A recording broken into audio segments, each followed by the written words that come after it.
Bienvenidos a un nuevo estudio bíblico. En este video realizaremos una exégesis versículo por versículo, explorando el significado original del texto a través de su contexto histórico, cultural, teológico, entre otros contextos importantes, para comprender con mayor profundidad la palabra de Dios. Mateo capítulo 12. Jesús es Señor del día de reposo. Mateo 12:1. En aquel tiempo iba Jesús por los sembrados en un día de reposo, y sus discípulos tuvieron hambre y comenzaron a arrancar espigas y a comer. Este acontecimiento ocurre mientras Jesús continúa su ministerio en Galilea y sirve como introducción a una serie de controversias con los fariseos acerca del verdadero significado del día de reposo. Los discípulos, después de caminar durante un largo tiempo, sintieron hambre y comenzaron a arrancar espigas para comer los granos. La ley de Moisés permitía esta práctica. En Deuteronomio 23:25 Dios autorizaba al viajero a tomar espigas con la mano al pasar por el campo de otra persona, siempre que no utilizara una hoz ni intentara cosechar el terreno. Por tanto, los discípulos no estaban robando. El conflicto no surgía por tomar alimento, sino porque los fariseos consideraban que esa acción equivalía a trabajar durante el sábado según las numerosas tradiciones añadidas por ellos a la ley. Jesús aprovechará esta situación para mostrar que las interpretaciones humanas habían llegado a distorsionar el verdadero propósito del día de reposo, convirtiendo una institución dada para bendición en una carga pesada para el pueblo. Mateo 12:2. Viéndolo los fariseos, le dijeron: «He aquí tus discípulos hacen lo que no es lícito hacer en el día de reposo». Los fariseos observaban cuidadosamente cada movimiento de Jesús y de sus discípulos buscando motivos para desacreditar su ministerio. No estaban preocupados principalmente por la santidad del sábado, sino por encontrar una acusación contra el Señor. Según las interpretaciones rabínicas desarrolladas durante siglos, arrancar espigas podía clasificarse como cosechar, frotarlas con las manos como trillar y separar el grano como aventar, actividades que ellos habían prohibido durante el día de reposo. Sin embargo, esas restricciones no aparecían en la ley de Dios, sino en tradiciones humanas que habían terminado adquiriendo casi la misma autoridad que las Escrituras. Jesús no violó el mandamiento divino acerca del sábado, desafió la interpretación legalista que los líderes religiosos habían impuesto sobre el pueblo. Este episodio revela cómo una religión centrada en reglas humanas puede llegar a perder de vista el verdadero propósito de la voluntad de Dios. Mateo 12:3. Pero él les dijo: ¿No habéis leído lo que hizo David, cuando él y los que con él estaban tuvieron hambre? Jesús responde llevando inmediatamente la discusión a las Escrituras. La pregunta, ¿no habéis leído?, resulta especialmente significativa porque se dirige a hombres que dedicaban gran parte de su vida al estudio de la ley. No les estaba preguntando si conocían el pasaje, sino si realmente habían comprendido su significado.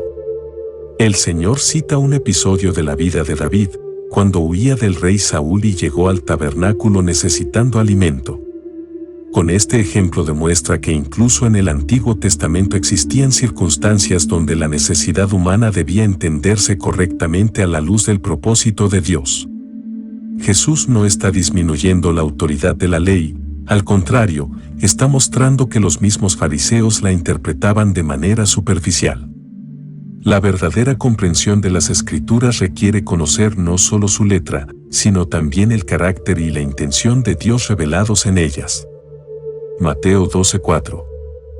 Como entró en la casa de Dios y comió los panes de la proposición, que no les era lícito comer ni a él ni a los que con él estaban, sino solamente a los sacerdotes. Jesús recuerda el relato registrado en 1 Samuel 21. Los panes de la proposición eran 12 panes colocados continuamente delante del Señor dentro del lugar santo como símbolo de la comunión y de la presencia permanente de las 12 tribus de Israel delante de Dios. Según la ley, esos panes debían ser consumidos únicamente por los sacerdotes después de ser reemplazados.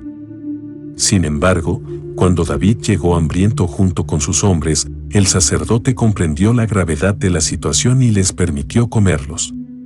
Jesús utiliza este episodio para enseñar que Dios nunca estableció sus mandamientos para impedir actos de misericordia o preservar la vida humana. El propósito de la ley siempre fue conducir al bien del pueblo y manifestar el carácter santo y compasivo de Dios. Los fariseos habían absolutizado las normas externas hasta el punto de olvidar el espíritu con el que Dios las había dado. Mateo 12:5. ¿O no habéis leído en la ley, como en el día de reposo los sacerdotes en el templo profanan el día de reposo, y son sin culpa? Jesús presenta un segundo argumento tomado directamente de las Escrituras. Los sacerdotes realizaban precisamente en el día de reposo muchas labores que, vistas superficialmente, podían considerarse trabajo, ofrecían sacrificios, preparaban los animales, encendían el fuego del altar, cambiaban los panes de la proposición y atendían continuamente el servicio del templo. Sin embargo, la misma ley que ordenaba guardar el sábado también mandaba que todas esas actividades se realizaran ese día. Por esa razón eran sin culpa. Cristo demuestra que los fariseos interpretaban el mandamiento de manera rígida y aislada, sin considerar el conjunto de la revelación bíblica. El servicio a Dios y el cumplimiento de su voluntad nunca constituyen una violación del día de reposo. Si el ministerio de los sacerdotes justificaba esas labores en el templo, mucho más debía comprenderse correctamente el ministerio del Mesías y de quienes caminaban con él. Mateo 12:6. Pues os digo que uno mayor que el templo está aquí. Esta es una de las declaraciones más extraordinarias que Jesús hace acerca de sí mismo. El templo era el centro de la vida religiosa de Israel, el lugar donde Dios había manifestado su presencia de manera especial y donde se ofrecían los sacrificios establecidos por la ley. Para un judío, prácticamente nada poseía mayor importancia que el templo. Sin embargo, Jesús afirma que uno mayor que el templo está presente. No está hablando simplemente de un lugar más importante, sino de su propia persona. Él es la verdadera presencia de Dios entre los hombres, el cumplimiento de todo aquello que el templo representaba. Si los sacerdotes podían realizar su servicio durante el sábado porque ministraban en el templo, cuanto más podían los discípulos acompañar al Mesías, que es infinitamente superior al templo mismo. Con esta afirmación, Jesús revela nuevamente su identidad divina y su autoridad sobre las instituciones del antiguo pacto. Mateo 12:7. Y si supieseis qué significa misericordia quiero, y no sacrificio, no condenaríais a los inocentes. Jesús cita nuevamente al profeta Oseas, un pasaje que ya había utilizado anteriormente cuando fue criticado por comer con publicanos y pecadores. La frase resume uno de los principios fundamentales de toda la revelación bíblica. Dios nunca rechazó los sacrificios establecidos por la ley, lo que rechazaba era un culto externo realizado por personas cuyo corazón permanecía endurecido y sin compasión. Los fariseos conocían perfectamente el texto, pero no habían comprendido su verdadero significado. Mientras defendían rigurosamente sus tradiciones religiosas, eran incapaces de mostrar misericordia hacia personas que simplemente tenían hambre. Cristo declara que los discípulos eran inocentes porque no habían quebrantado la voluntad de Dios, sino únicamente las interpretaciones legalistas de los líderes religiosos. Este versículo enseña que la obediencia verdadera siempre refleja el carácter misericordioso de Dios. Cuando una interpretación religiosa elimina la compasión, ha dejado de representar correctamente la intención del Señor. Mateo 12:8. Porque el Hijo del Hombre es Señor del día de reposo. Esta declaración constituye la conclusión y el punto culminante de toda la discusión. Jesús no solamente interpreta correctamente el sábado, afirma poseer autoridad sobre él. El día de reposo fue instituido por Dios desde la creación y posteriormente incorporado a la ley dada a Moisés. Al declararse Señor del día de reposo, Jesús está afirmando una autoridad que solamente pertenece a Dios. Él es quien estableció el verdadero propósito del sábado y quien tiene derecho a explicar su significado. Los fariseos habían convertido el día de reposo en una pesada carga de prohibiciones y reglamentos humanos. Cristo lo devuelve a su propósito original, un día dado para el bien del hombre, para la adoración, el descanso y la manifestación de la misericordia divina. Esta afirmación también anticipa que toda la revelación del Antiguo Testamento encuentra su verdadero cumplimiento en la persona del Mesías. El sábado apunta finalmente hacia el descanso perfecto que solamente puede encontrarse en Cristo. Jesús sana a un hombre en el día de reposo. Mateo 12:9. Pasando de allí, vino a la sinagoga de ellos. Después de la conversación en los sembrados, Jesús entra en una sinagoga, el lugar donde los judíos se reunían cada sábado para leer las Escrituras, orar y recibir enseñanza. Mateo presenta este episodio inmediatamente después del anterior porque ambos giran alrededor del mismo tema, el verdadero significado del día de reposo. Lo que comenzó como una discusión sobre unas espigas terminará revelando la dureza del corazón de los líderes religiosos frente a una necesidad humana mucho mayor. La expresión, la sinagoga de ellos, refleja el ambiente de creciente oposición que existía entre Jesús y los fariseos. Aunque seguía siendo un lugar dedicado a la enseñanza de la palabra de Dios, muchos de sus dirigentes ya estaban utilizando ese espacio para observar cuidadosamente al Señor e intentar desacreditarlo. Sin embargo, Jesús no evita entrar en la sinagoga. Continúa enseñando y haciendo el bien aún sabiendo que sus acciones provocarían nuevas confrontaciones. Mateo 12:10. Y aquí había allí uno que tenía seca una mano, y preguntaron a Jesús, para poder acusarle, ¿es lícito sanar en el día de reposo? Mateo revela desde el principio la verdadera intención de los fariseos. Su pregunta no nace del deseo sincero de conocer la voluntad de Dios, sino del propósito deliberado de encontrar una acusación contra Jesús. El hombre que tenía la mano seca sufría probablemente una parálisis o atrofia que inutilizaba completamente uno de sus miembros. No se trataba de una enfermedad que pusiera en peligro inmediato su vida, por lo que, según las tradiciones rabínicas, la sanidad podía esperar hasta el día siguiente. Los fariseos esperaban colocar a Jesús en una situación aparentemente imposible. Si sanaba al hombre, lo acusarían de quebrantar el sábado; si no lo hacía, podrían cuestionar su compasión. Sin embargo, Cristo demostrará que el verdadero conflicto nunca estuvo entre el sábado y la misericordia, porque el propósito mismo del día de reposo incluía hacer el bien. La escena también pone de manifiesto el contraste entre dos corazones completamente diferentes, uno preocupado por aliviar el sufrimiento humano y otro obsesionado por encontrar motivos para condenar. Mateo 12:11. Él les dijo, ¿qué hombre habrá de vosotros, que tenga una oveja, y si ésta cayere en un hoyo en día de reposo, no le eche mano, y la levante?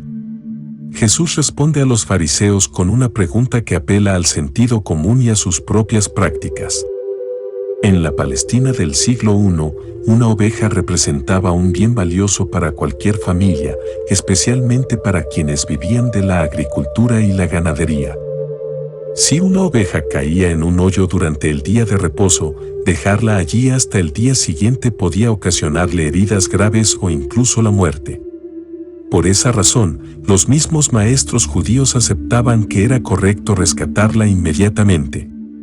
Jesús utiliza este ejemplo para poner de manifiesto la contradicción de sus acusadores. Ellos permitían realizar un esfuerzo físico para salvar un animal, pero cuestionaban que Él quisiera restaurar la salud de un ser humano.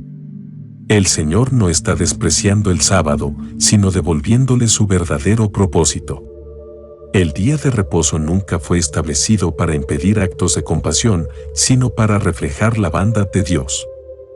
Con una sola pregunta, Jesús deja en evidencia que el problema no era la ley de Dios, sino la interpretación rígida y deshumanizada que los fariseos habían desarrollado a lo largo del tiempo. Mateo 12:12. Pues, ¿cuánto más vale un hombre que una oveja? Por consiguiente, es lícito hacer el bien en los días de reposo. Jesús lleva el argumento a su conclusión lógica. Si los propios fariseos reconocían el valor de rescatar una oveja en sábado, con mucha más razón debía considerarse correcto ayudar a una persona creada a imagen y semejanza de Dios. Desde el principio de la creación, el ser humano ocupa un lugar único dentro de la obra de Dios y posee una dignidad infinitamente superior a la de cualquier animal. La segunda parte del versículo resume el verdadero significado del día de reposo: es lícito hacer el bien en los días de reposo. Esta afirmación corrige siglos de interpretaciones legalistas que habían convertido el sábado en una carga para el pueblo. Jesús enseña que nunca existe un momento en el que hacer el bien deje de ser la voluntad de Dios. La misericordia, la compasión y el amor al prójimo no suspenden su validez durante el día de reposo, al contrario, armonizan perfectamente con el propósito para el cual Dios instituyó ese día. El Señor demuestra que la obediencia auténtica no consiste únicamente en abstenerse de ciertas actividades, sino en reflejar el carácter misericordioso del Padre. Mateo 12:13. Entonces dijo a aquel hombre: extiende tu mano. Y él la extendió, y le fue restaurada sana como la otra. Este milagro ocurre inmediatamente después de que Jesús establece el verdadero principio acerca del sábado. El Señor no realiza largos preparativos ni utiliza medios visibles para sanar. Simplemente da una orden: extiende tu mano.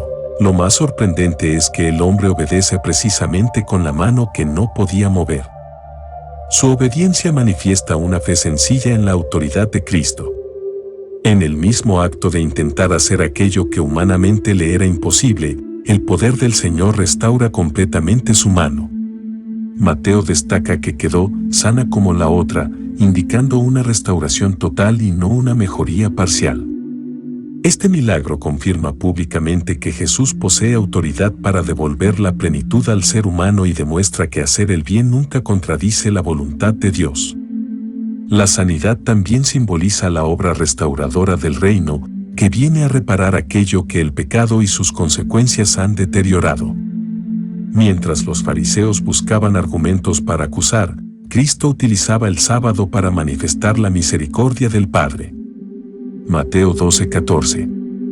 Y salidos los fariseos, tuvieron consejo contra Jesús para destruirle. La reacción de los fariseos revela la profunda dureza de su corazón. Acaban de presenciar un milagro imposible de negar: un hombre cuya mano había permanecido inutilizada durante mucho tiempo ha sido completamente restaurado delante de todos. Sin embargo, en lugar de alegrarse por la liberación de aquel hombre o reconocer la autoridad divina de Jesús, deciden reunirse para planear cómo quitarle la vida. Mateo muestra así el enorme contraste entre el corazón de Cristo y el de sus adversarios. Mientras Jesús da vida, ellos planean destruirla; mientras el Señor sana, ellos alimentan el odio. La expresión "tuvieron consejo" indica una decisión deliberada y organizada. A partir de este momento, la oposición contra Jesús deja de ser simplemente verbal y comienza a transformarse en una conspiración abierta para eliminarlo. Paradójicamente, aquellos que acusaban a Jesús de violar el sábado terminan utilizando ese mismo día para preparar un plan de asesinato.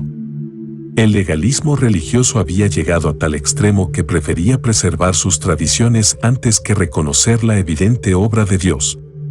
El siervo escogido por Dios. Mateo 12:15. Sabiendo esto, Jesús se apartó de allí, y le siguió mucha gente, y sanaba a todos. Al conocer el plan de los fariseos para quitarle la vida, Jesús decide retirarse de aquel lugar. Esta decisión no nace del miedo ni de la debilidad, sino de la perfecta obediencia al plan del Padre. Aún no había llegado la hora señalada para su muerte, y su ministerio debía continuar desarrollándose hasta cumplir completamente la misión para la cual había sido enviado. En varias ocasiones de los evangelios se observa que Cristo evita enfrentamientos innecesarios cuando estos podían anticipar el momento de su sacrificio. Mientras se aleja, grandes multitudes continúan siguiéndolo, atraídas por su enseñanza y por las señales que realizaba. Mateo destaca que sanaba a todos, mostrando nuevamente la amplitud de la compasión del Señor. Él no hace distinción entre ricos y pobres, importantes y desconocidos, judíos o gentiles. Donde quiera que encuentra necesidad, manifiesta el poder restaurador del reino. Este versículo revela que, mientras sus enemigos planean destruirlo, Jesús continúa dedicando cada momento de su ministerio a aliviar el sufrimiento humano y a extender la gracia de Dios. Mateo 12:16. Y les encargaba rigurosamente que no le descubriesen. Después de sanar a la multitud, Jesús les ordena con firmeza que no divulguen públicamente su identidad. Este mandato aparece repetidas veces en los evangelios y suele conocerse como el secreto mesiánico.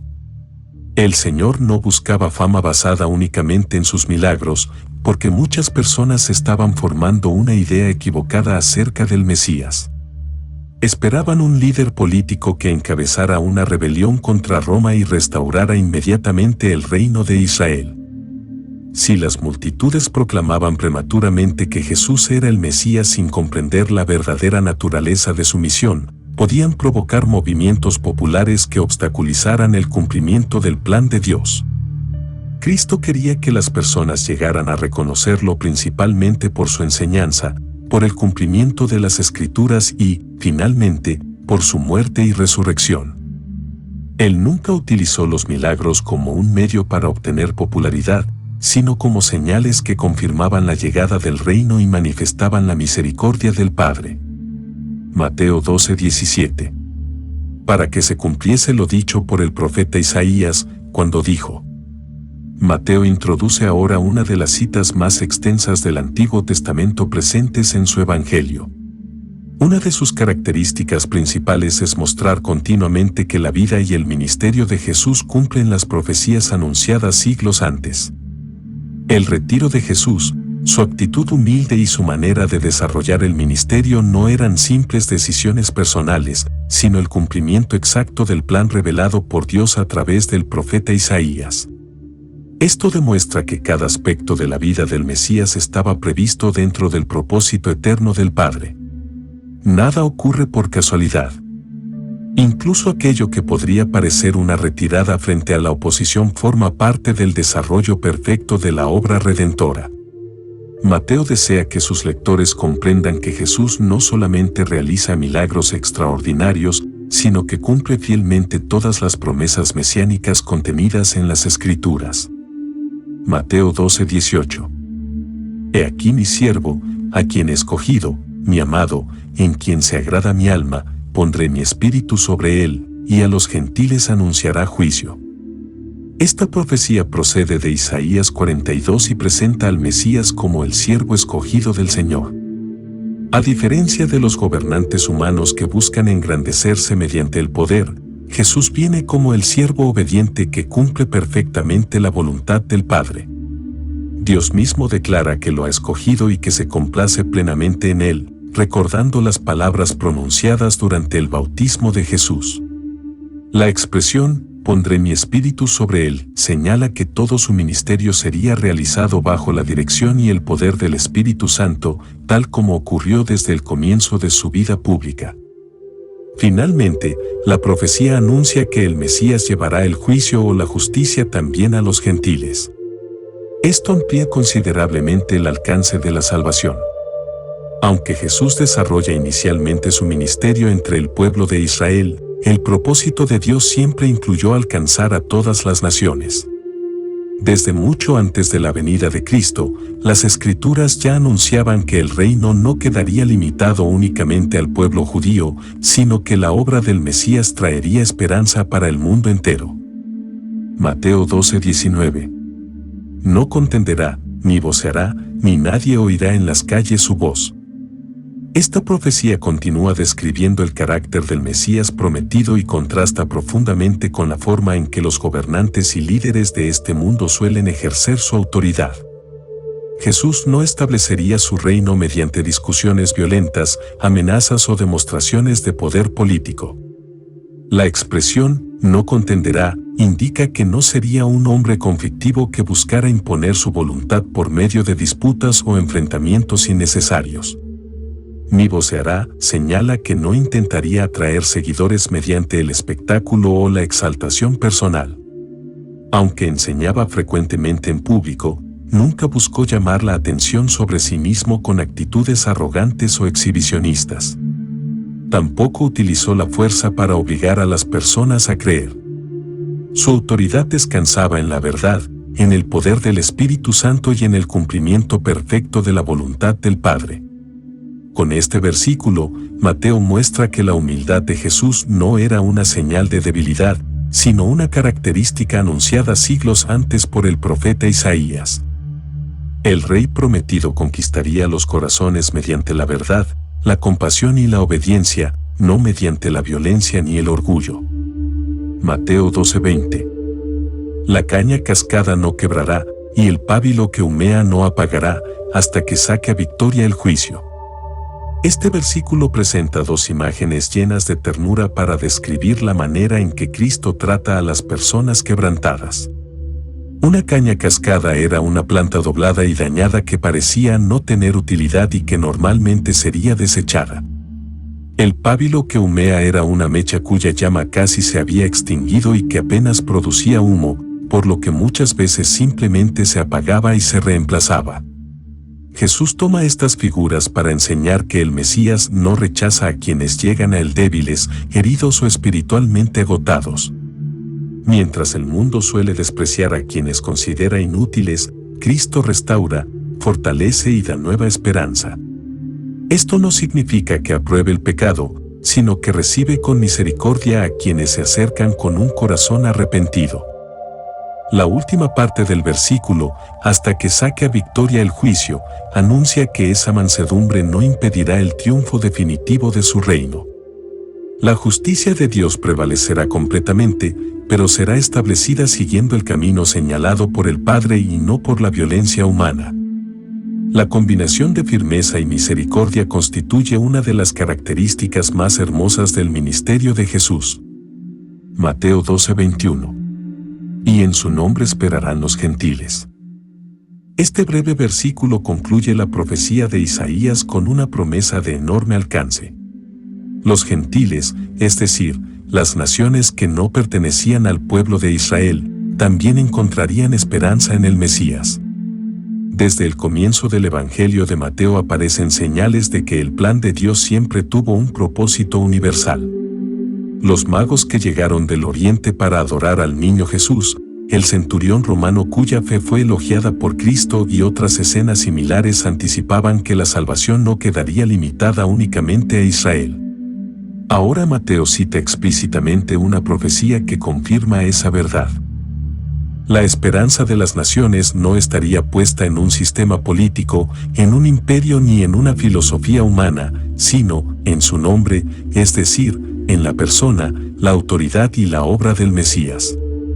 A través de Jesucristo, Dios abriría el camino de la salvación para todos los pueblos de la tierra, cumpliendo así la promesa hecha desde tiempos de Abraham de bendecir por medio de él a todas las familias del mundo. Jesús y la acusación de expulsar demonios por el poder de Satanás. Mateo 12:22. Entonces fue traído a él un endemoniado, ciego y mudo, y le sanó, de tal manera que el ciego y mudo veía y hablaba. Este milagro introduce una de las confrontaciones más importantes entre Jesús y los fariseos. El hombre presentado delante del Señor sufría una condición extremadamente difícil, pues además de estar poseído por un demonio, era ciego y no podía hablar. Los evangelios muestran que no todas las enfermedades eran causadas por demonios, pero en este caso específico la opresión demoníaca estaba relacionada con aquellas limitaciones físicas. Jesús interviene con absoluta autoridad y libera completamente al hombre. La restauración es inmediata y total, quien antes no podía ver ni hablar comienza a hacerlo con normalidad. El milagro manifiesta una vez más que el reino de Dios ha llegado con poder para derrotar las obras del diablo y devolver al ser humano la libertad que el pecado y Satanás le habían arrebatado. Mateo presenta esta sanidad como una evidencia irrefutable del poder divino de Cristo, precisamente antes de relatar la grave acusación que los fariseos levantarán contra él. Mateo 12:23. Y toda la gente estaba atónita, y decía, ¿será este aquel hijo de David? La reacción de la multitud refleja el impacto que produjo el milagro. La expresión, estaba atónita, indica un profundo asombro frente a una obra que ningún ser humano podía realizar por sus propias fuerzas. Sin embargo, el interés principal de la gente no se centra solamente en el milagro, sino en lo que éste revela acerca de la identidad de Jesús.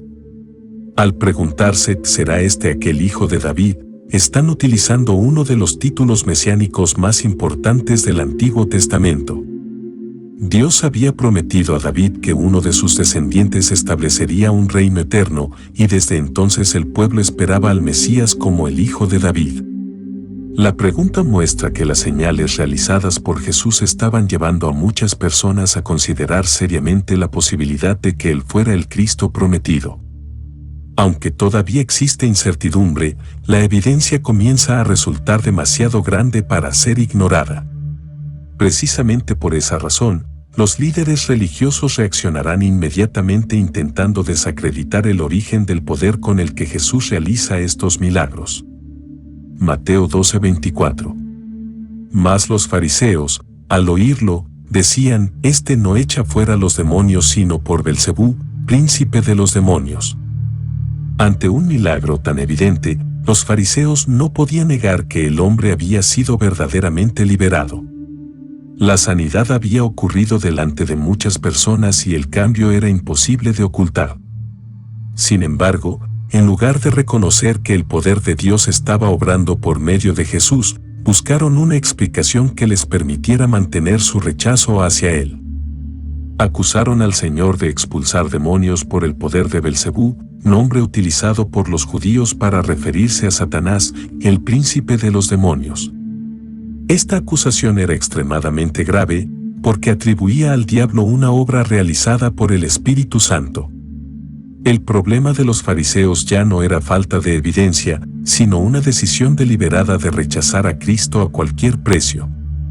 Cuando el corazón se endurece, incluso los milagros más claros pueden ser interpretados de la manera más absurda con tal de no aceptar la verdad. Este versículo marca un punto decisivo en el conflicto entre Jesús y los líderes religiosos, pues su oposición deja de centrarse únicamente en cuestiones de interpretación de la ley y pasa a convertirse en un rechazo consciente de la obra de Dios. Mateo 12:25. Sabiendo Jesús los pensamientos de ellos, les dijo, todo reino dividido contra sí mismo es asolado, y toda ciudad o casa dividida contra sí misma no permanecerá. Jesús responde antes incluso de que los fariseos desarrollen completamente su acusación, demostrando que conoce no solamente las palabras pronunciadas, sino también los pensamientos del corazón humano. Esta capacidad confirma una vez más su autoridad divina. En lugar de responder con ira, utiliza un argumento sencillo e imposible de refutar.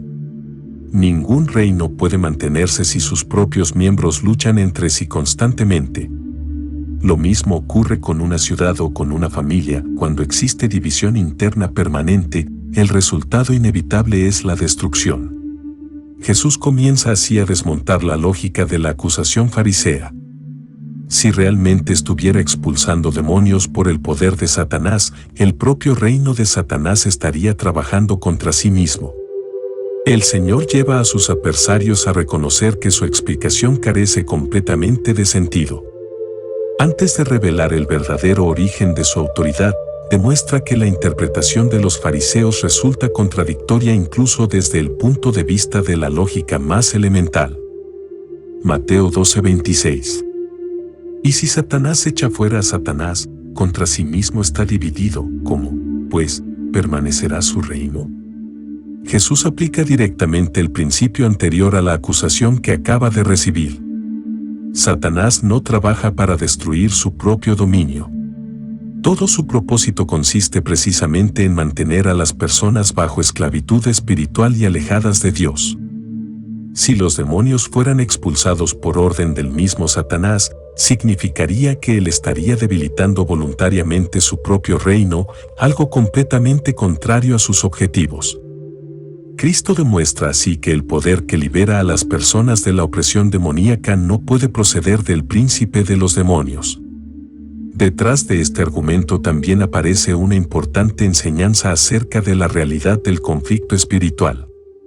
Jesús reconoce la existencia de un reino de Satanás, organizado y activo, pero deja claro que ese reino tiene límites y que no puede prevalecer frente al poder de Dios.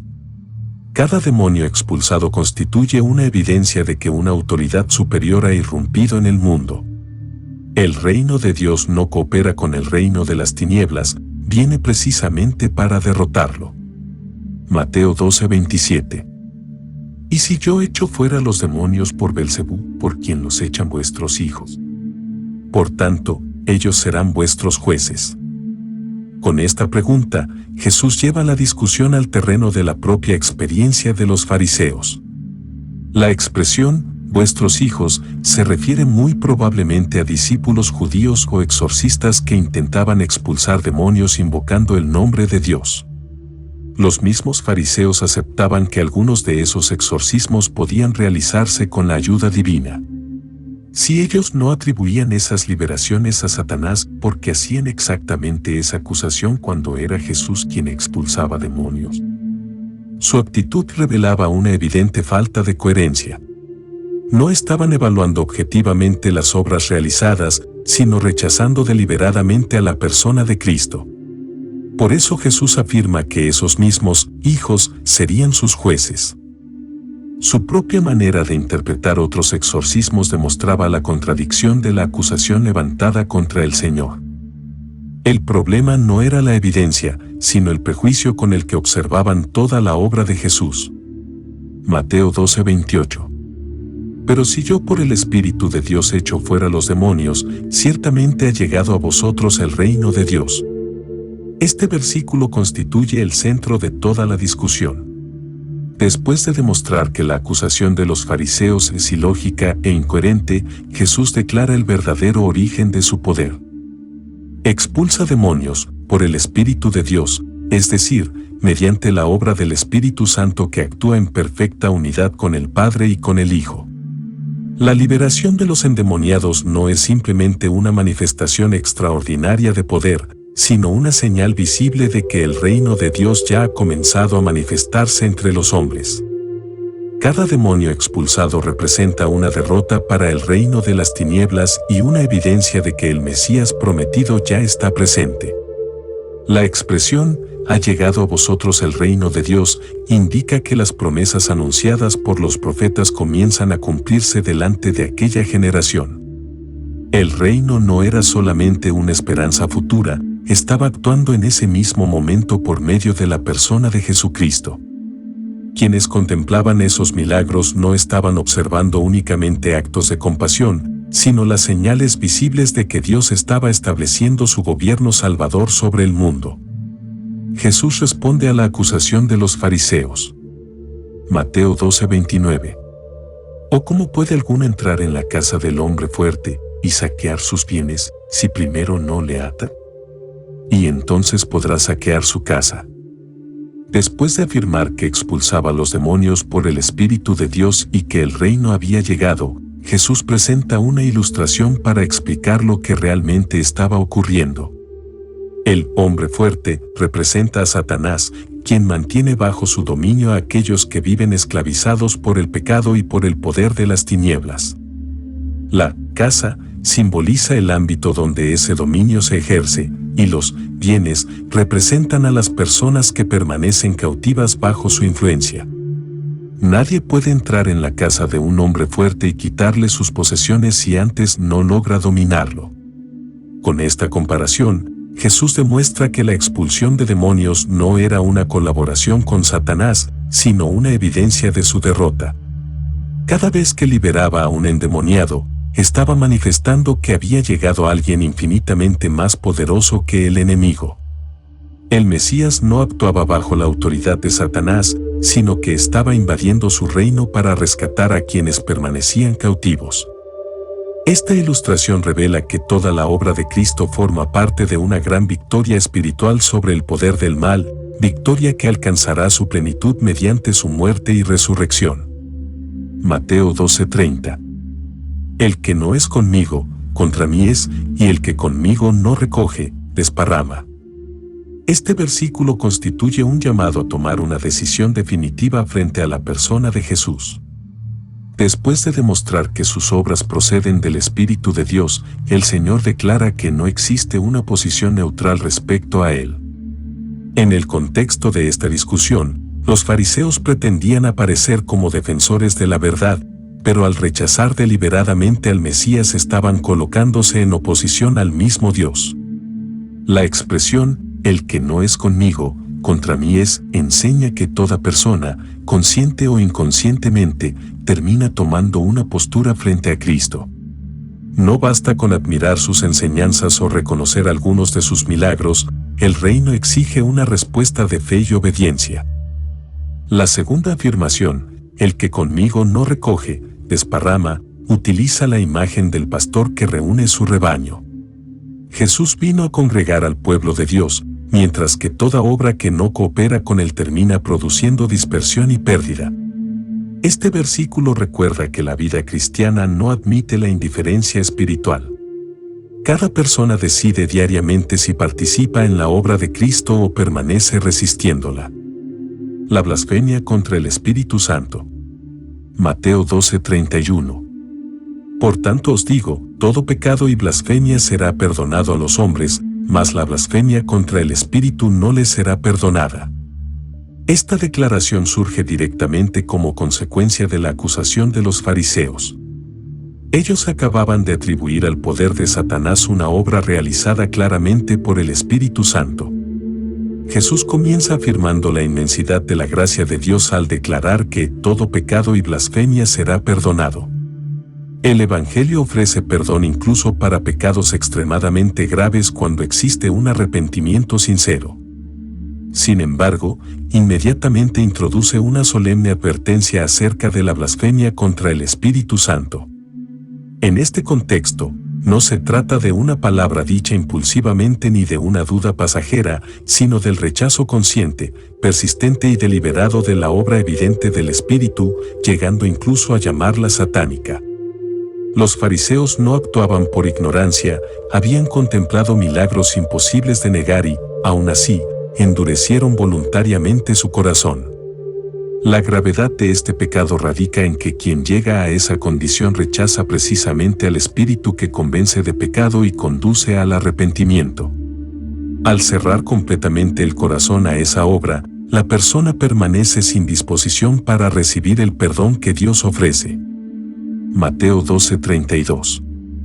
A cualquiera que dijere alguna palabra contra el Hijo del Hombre, le será perdonado, pero al que hable contra el Espíritu Santo, no le será perdonado, ni en este siglo ni en el venidero. Jesús profundiza aún más en la advertencia anterior estableciendo una diferencia muy importante. Durante su ministerio terrenal, muchas personas hablaron contra él por desconocimiento, confusión o incredulidad inicial. Incluso algunos de sus propios discípulos tardaron en comprender plenamente quién era. Esos pecados podían ser perdonados cuando la persona se arrepentía y creía en el Evangelio. Sin embargo, la situación de los fariseos era completamente distinta. Ellos estaban rechazando una manifestación clara del Espíritu Santo después de haber recibido abundantes evidencias de su origen divino. La expresión, ni en este siglo ni en el venidero, enfatiza la absoluta seriedad de este pecado.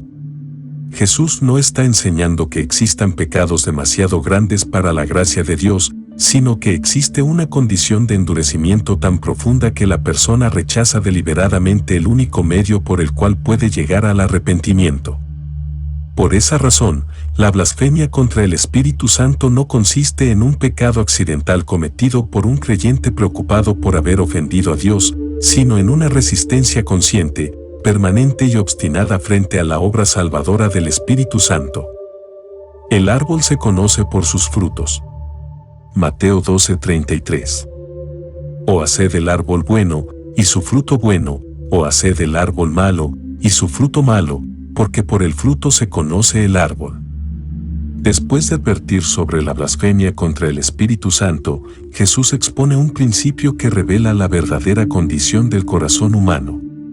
Utiliza la imagen de un árbol y su fruto para enseñar que la naturaleza de una persona siempre termina manifestándose en sus acciones y en sus palabras. Un árbol sano produce fruto sano, mientras que un árbol enfermo produce fruto defectuoso.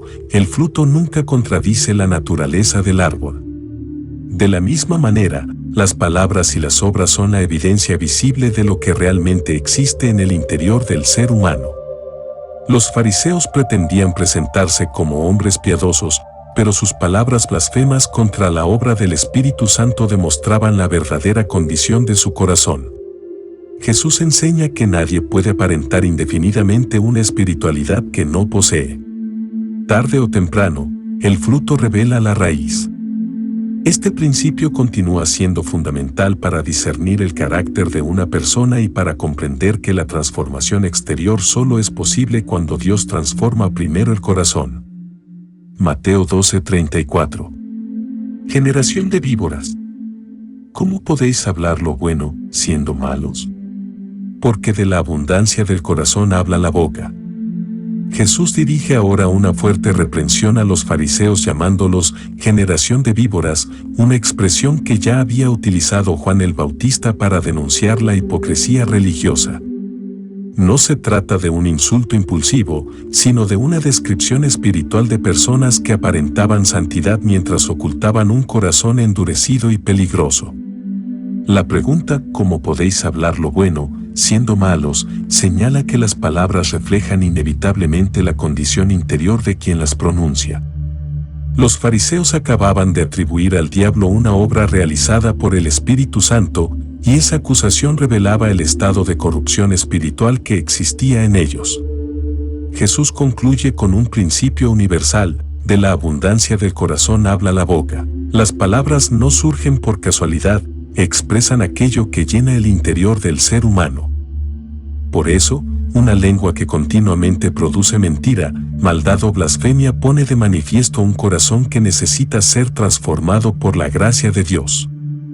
La verdadera solución no consiste únicamente en controlar el lenguaje, sino en permitir que Dios renueve completamente el corazón. Mateo 12:35.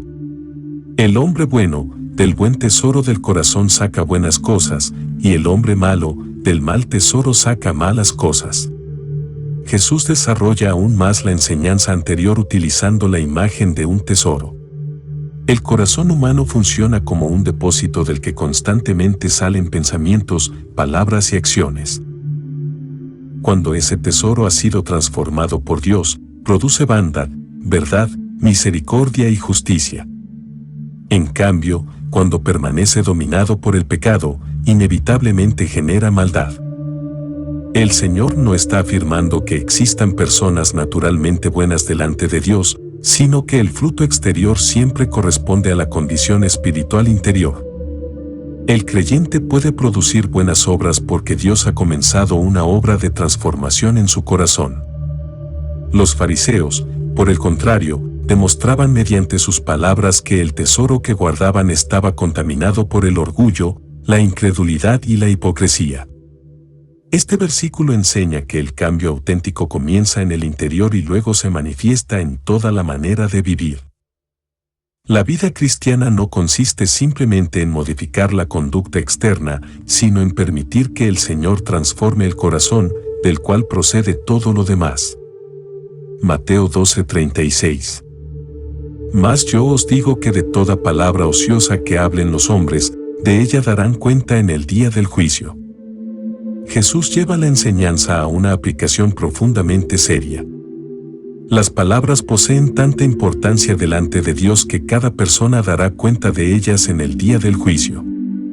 La expresión palabra ociosa no se refiere simplemente a conversaciones informales o comentarios sin importancia, sino a palabras inútiles, irresponsables, dañinas o pronunciadas sin considerar su impacto delante de Dios.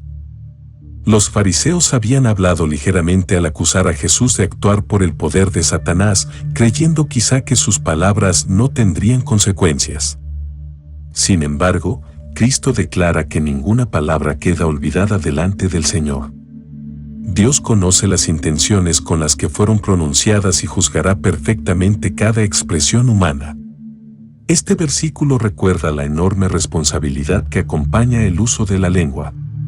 Las palabras pueden edificar o destruir, conducir a otros hacia Dios o alejarlos de Él. Por eso el creyente debe hablar con verdad, sabiduría y reverencia, sabiendo que toda conversación ocurre finalmente delante de Dios. Mateo 12:37. Porque por tus palabras serás justificado, y por tus palabras serás condenado.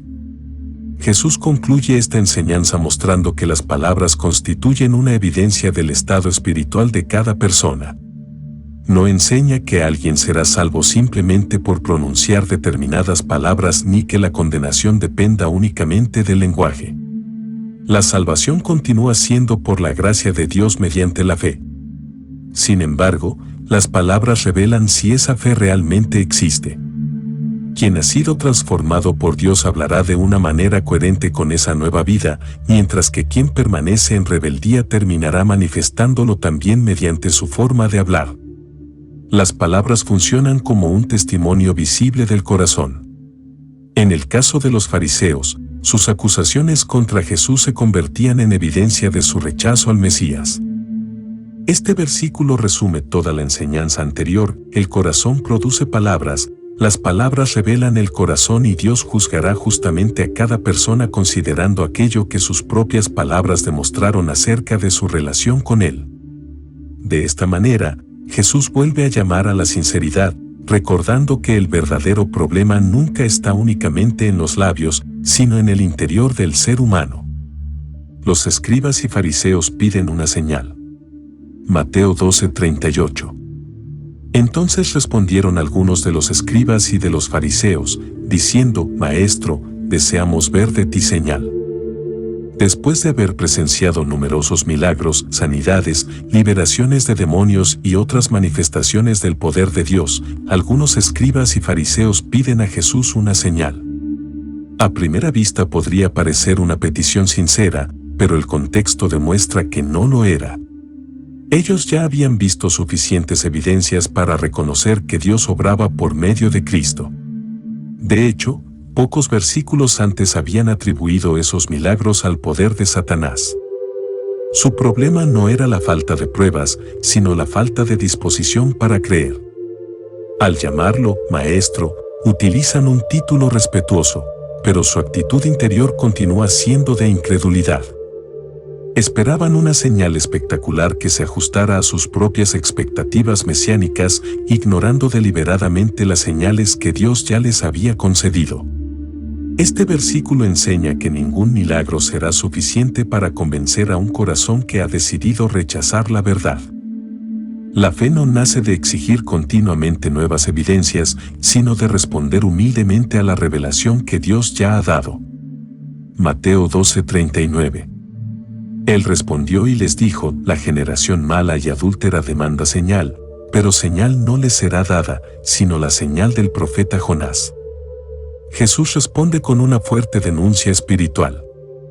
Al llamarles generación mala y adúltera, no se refiere principalmente al adulterio físico, sino a la infidelidad espiritual del pueblo hacia Dios, una imagen utilizada frecuentemente por los profetas del Antiguo Testamento para describir la idolatría y el abandono del Señor. Aquella generación había recibido una abundancia extraordinaria de revelación, pero seguía exigiendo nuevas pruebas porque no tenía intención de creer. Por eso Jesús declara que no recibirán otra señal distinta de la señal del profeta Jonás. Esta respuesta dirige la atención hacia un acontecimiento futuro mucho más importante que cualquier milagro realizado durante su ministerio público. La mayor evidencia de que Jesús es el Mesías no será una demostración espectacular de poder delante de sus enemigos, sino su muerte, su sepultura y su resurrección. Cristo comienza así a anunciar el acontecimiento central del Evangelio, el cual constituirá la prueba definitiva de su identidad y de la verdad de su mensaje. Mateo 12:40. porque como estuvo Jonás en el vientre del gran pez 3 días y 3 noches, así estará el Hijo del Hombre en el corazón de la tierra 3 días y 3 noches. Jesús explica claramente el significado de la señal de Jonás. Así como el profeta permaneció en el vientre del gran pez antes de ser devuelto milagrosamente a la tierra para continuar su misión, el Hijo del Hombre permanecerá en el sepulcro antes de resucitar gloriosamente. Cristo interpreta el relato de Jonás como un acontecimiento histórico que, además, anticipaba proféticamente su propia muerte y resurrección. La expresión, el corazón de la tierra, hace referencia a su permanencia en la tumba, mientras que los 3 días y 3 noches siguen la manera judía de contar el tiempo, donde cualquier parte de un día podía incluirse dentro del cómputo completo. Este versículo constituye uno de los anuncios más claros de la resurrección dentro del ministerio de Jesús. La victoria sobre la muerte será la señal definitiva que Dios dará al mundo. Todos los milagros anteriores apuntaban hacia este acontecimiento supremo, mediante el cual Cristo derrotaría definitivamente al pecado, a Satanás y a la muerte. Mateo 12:41. Los hombres de Nínive se levantarán en el juicio con esta generación, y la condenarán, porque ellos se arrepintieron a la predicación de Jonás, y aquí más que Jonás en este lugar.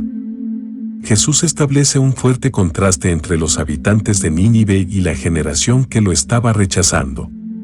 Los ninivitas eran paganos, pertenecían a una nación conocida por su violencia y nunca habían disfrutado de los privilegios espirituales que Israel había recibido durante siglos. Sin embargo, cuando Jonás les anunció el juicio de Dios, respondieron con un arrepentimiento sincero. En cambio, los escribas y fariseos tenían delante al mismo Mesías prometido, realizaban innumerables milagros ante sus ojos y, aun así, endurecían su corazón. Por eso Jesús afirma que los hombres de Nínive se levantarán en el juicio, no como jueces en sentido absoluto, sino como testimonio de la incredulidad de aquella generación. La frase, «He aquí más que Jonás en este lugar», constituye otra extraordinaria afirmación acerca de la identidad de Cristo. Jonás era un profeta, Jesús es el Hijo de Dios. Si los ninivitas se arrepintieron al escuchar a un simple profeta, cuánto mayor era la responsabilidad de quienes rechazaban al Mesías mismo. Mateo 12:42. La reina del sur se levantará en el juicio con esta generación, y la condenará, porque ella vino de los fines de la tierra para oír la sabiduría de Salomón, y aquí más que Salomón en este lugar. Jesús presenta un segundo ejemplo tomado del Antiguo Testamento. La reina del sur, conocida también como la reina de Sabá, recorrió una enorme distancia para escuchar la sabiduría que Dios había concedido al rey Salomón. No realizó ese largo viaje porque hubiera visto milagros extraordinarios, sino porque había oído hablar de la sabiduría que Dios manifestaba por medio de él. Al llegar, reconoció que todo cuanto había escuchado era verdadero. En contraste, los líderes religiosos tenían delante a alguien infinitamente superior a Salomón. Cristo no solo poseía sabiduría divina, él mismo era la sabiduría encarnada. Sin embargo, lejos de recibirlo con admiración y fe, buscaban continuamente desacreditarlo y condenarlo. La reina de Sabá se convertirá así en un testimonio contra aquella generación, porque respondió con humildad a una revelación mucho menor que la que ellos estaban rechazando. La expresión, «He aquí más que Salomón en este lugar», vuelve a exaltar la grandeza incomparable de Jesús, quien supera no solamente a los profetas, sino también al rey más sabio de toda la historia de Israel. El peligro de una vida espiritual vacía. Mateo 12:43. Cuando el espíritu inmundo sale del hombre, anda por lugares secos, buscando reposo, y no lo halla. Después de responder a quienes pedían una señal, Jesús utiliza una ilustración para advertir sobre el peligro de una transformación únicamente externa.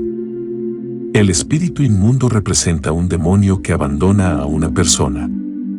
La expresión, anda por lugares secos, refleja la creencia común de la época de que los lugares desiertos eran asociados con la soledad y la actividad de los espíritus malignos. Sin embargo, el propósito principal de Jesús no es describir el mundo de los demonios, sino enseñar una verdad espiritual mucho más profunda. El espíritu busca reposo, es decir, un lugar donde continuar ejerciendo su influencia, pero no lo encuentra. La ilustración prepara el escenario para mostrar que una persona puede experimentar cierta liberación o un cambio externo y, aún así, permanecer en grave peligro si su vida no llega a ser verdaderamente ocupada por Dios. El vacío espiritual nunca permanece vacío por mucho tiempo. Si el corazón no es llenado por la presencia y el gobierno de Dios, queda expuesto nuevamente a la influencia del mal. Mateo 12:44. Entonces dice, volveré a mi casa de donde salí, y cuando llega, la halla desocupada, barrida y adornada. El espíritu inmundo llama, mi casa, a la persona de la cual había salido, indicando el dominio que anteriormente ejercía sobre ella. Al regresar, encuentra la casa, desocupada, barrida y adornada. La descripción es muy significativa. La casa ha sido limpiada y puesta en orden, pero continúa vacía. Jesús enseña que una reforma moral o religiosa, por sí sola, no basta para producir una verdadera transformación espiritual. Es posible abandonar ciertos pecados, mejorar la conducta e incluso adoptar prácticas religiosas sin que el corazón haya sido realmente entregado a Dios. El problema no es que la casa esté limpia, sino que permanece desocupada. Donde Cristo no reina, siempre existe el peligro de que el vacío sea ocupado nuevamente por el pecado. Esta enseñanza estaba dirigida especialmente a la generación de Israel que había escuchado la predicación de Juan el Bautista, había contemplado el ministerio de Jesús y había experimentado una gran oportunidad de renovación espiritual, pero se negaba a recibir verdaderamente al Mesías. La limpieza exterior sin una transformación interior nunca es suficiente. Mateo 12:45. Entonces va, y toma consigo otros 7 espíritus peores que él, y entrados, moran allí, y el postrer estado de aquel hombre viene a ser peor que el primero. Así también acontecerá a esta mala generación. Jesús concluye la ilustración mostrando las consecuencias de una vida espiritualmente vacía. El espíritu inmundo regresa acompañado de otros 7 espíritus peores que él, una expresión que simboliza una condición mucho más grave que la anterior.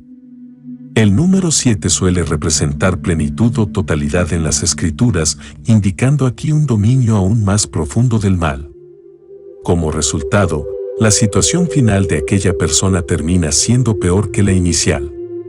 Sin embargo, el verdadero énfasis del pasaje aparece en la última frase, así también acontecerá a esta mala generación.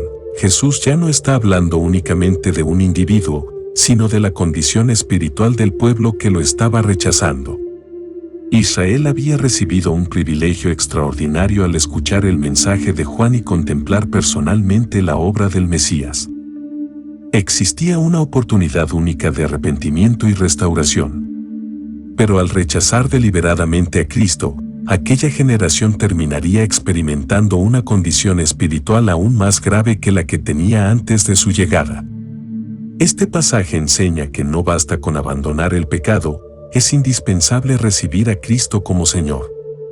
La verdadera libertad no consiste simplemente en expulsar aquello que es malo, sino en llenar completamente la vida con la presencia y el gobierno de Dios. La verdadera familia de Jesús. Mateo 12:46. Mientras él aún hablaba a la gente, he aquí su madre y sus hermanos estaban afuera, y le querían hablar.